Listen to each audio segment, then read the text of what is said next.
Okay, got her all squared away on my endeavor of redoing my interior on my 92 F150. Just a quick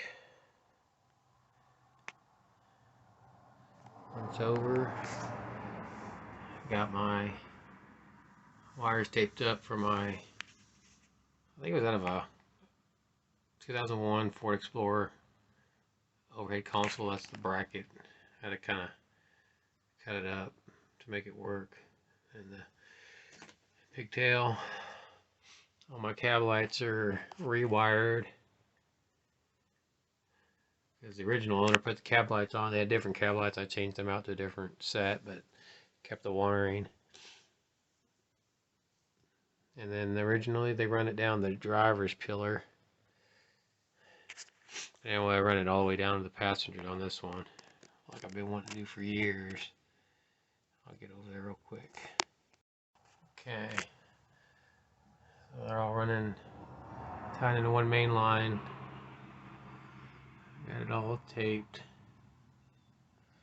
Running down my A-pillar.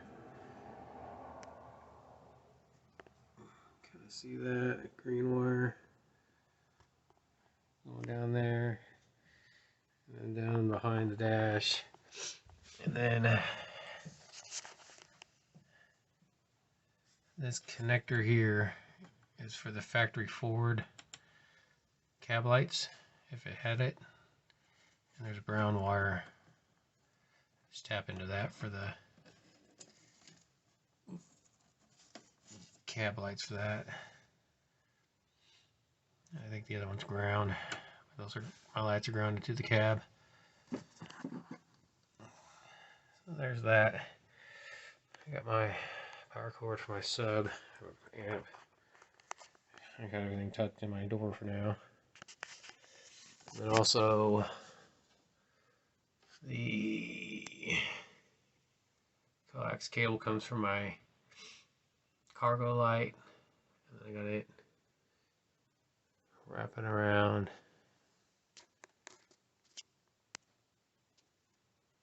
Same scenario. Running down the A-pillar.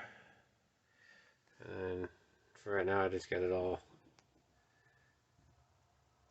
bundled up here in the behind the glove box.